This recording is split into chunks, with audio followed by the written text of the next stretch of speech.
Hello and welcome to Poland Daily Travel.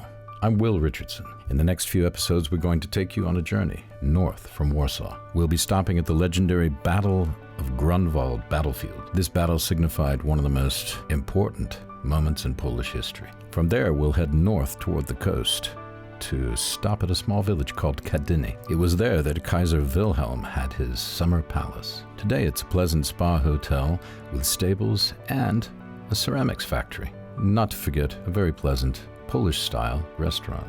From Kadyń, we head to Gdansk, and then make a sharp right and head toward the Baltic coast and the village of Krynica Morska. From here, it's only a matter of kilometers until you reach the Russian enclave of Kaliningrad. With a pause to take in the Vistula Lagoon, we head back toward the Tri-City area. That's Gdansk, Sopot, and Gdynia. From there, we head to the Hel Peninsula.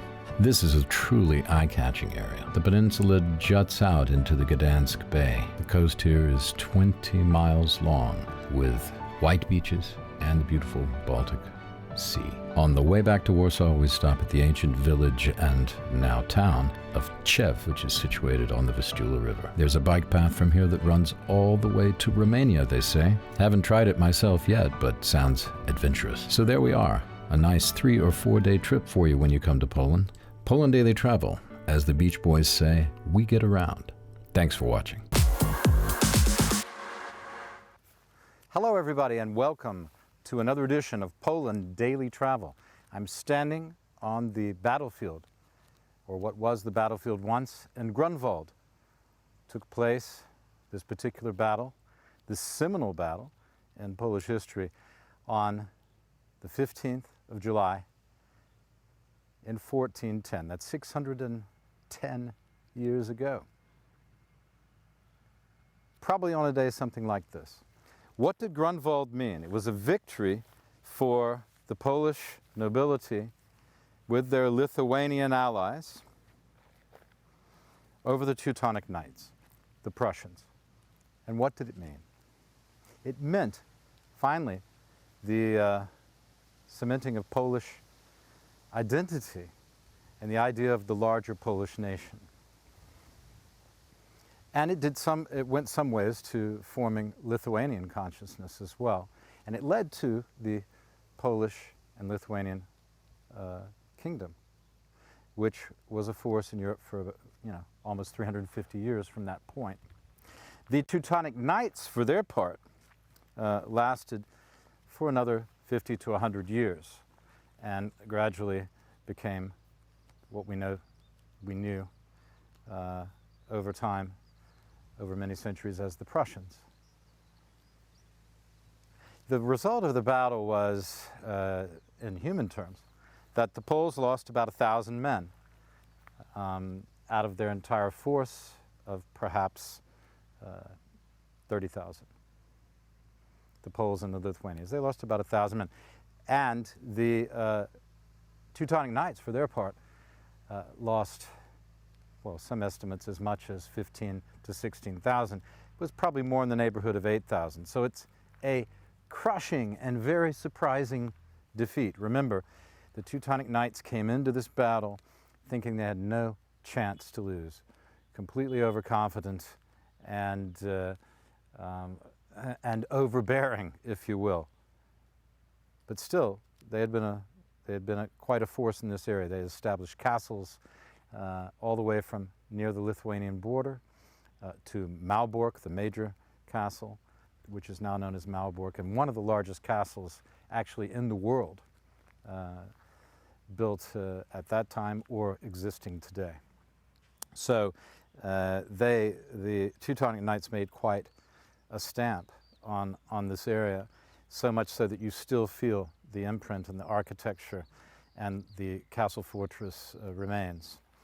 The other thing that comes out of this, you only have to look, for the Polish side, is you only have to look at their literature, both popular and more serious art. The great painting by Jan Matejko in the 18th century of the Battle of Grunwald, very famous and revered portrait, not just because of what its of what the subject is, but because Matejko is one of the great historical painters of the 18th century. Also, you have the books, particularly the book The Teutonic Knights by Sienkiewicz, which was also made into a very nice film in, I believe, the 1970s. I think it has Daniel Obryski and several other known stars, very famous Polish stars. And quite an epic. I mean, it's a beautiful movie to watch. So the result of Grunwald was establishment of the Polish identity and rather cementing it, and also the Lithuanian consciousness, and then allowing them to come together, because together they could defeat the Teutonic Knights, and they realized that together they were an extremely powerful force to be reckoned with. The result of the battle was most Europeans were not happy. Let the tractor go by. People are working.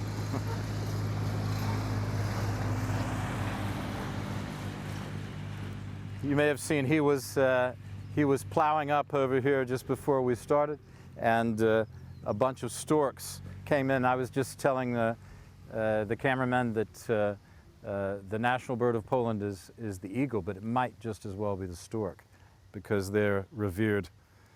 These beautiful birds are revered in this country. Okay, so where was I? Yes, the result of the battle was, I think there was only one king that really congratulated Poland. That was the king of the kingdom of Czechia, what is now the Czech Republic, the Czech king. So, but generally throughout Europe, people were not happy. The Poles and Lithuanians were seen as upstarts, but pretty soon, perhaps they were to those other to the rest of Europe. But pretty soon they would establish themselves as not only the strongest military force, but one of the guiding forces of the of the Renaissance in the eastern part of Europe. So, which began and was called in the early 1500s and was called the Polish Golden Age. At any rate, Grunwald also remains, and I could tell you briefly, with two other very important battles.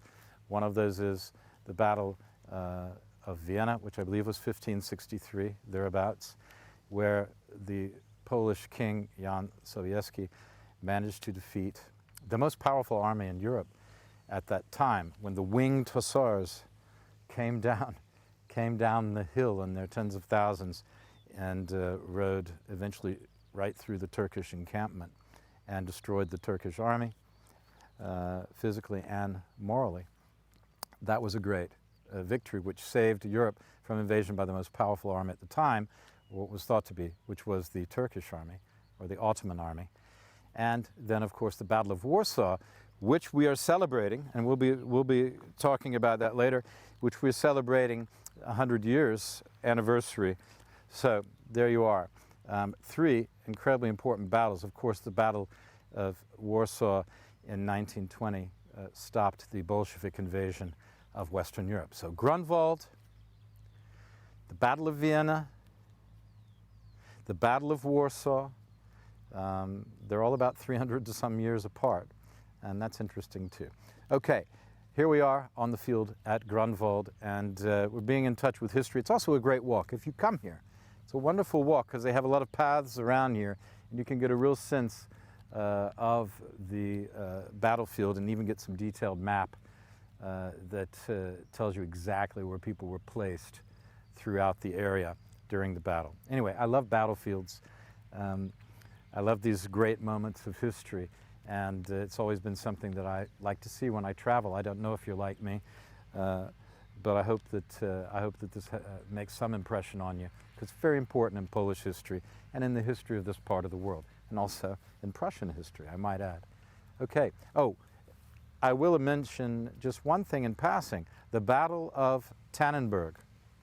I'll talk about it briefly. In August of 1914, Solzhenitsyn writes a book about it called August 1914. It's the Battle of Tannenberg, which is the other name for Grunwald, The second battle, this is the first Battle of Tannenberg and to the Prussians. The second Battle of Tannenberg is the one in 1914, in which the Prussians completely decimated the Russian army, which was much bigger, in fact, but much less well organized.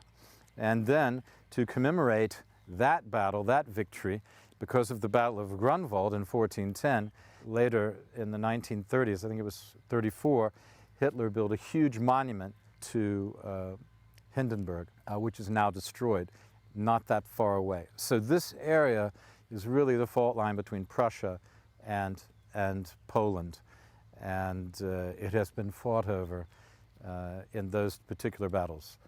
Grunwald, 1410, Tannenberg, 1914. And all of those were important battles, although the Poles were not involved in Tannenberg. Poland did not exist as a country at the time, although Poles were fighting in various armies at the time. Okay, thank you for watching Poland Daily Travel. It's been a pleasure bringing you that little bit of history, standing here on this very historic battlefield, the Battle of Grunwald in 1410. My name is Will Richardson. You're watching Poland Daily Travel, and we really appreciate you doing that. Thanks.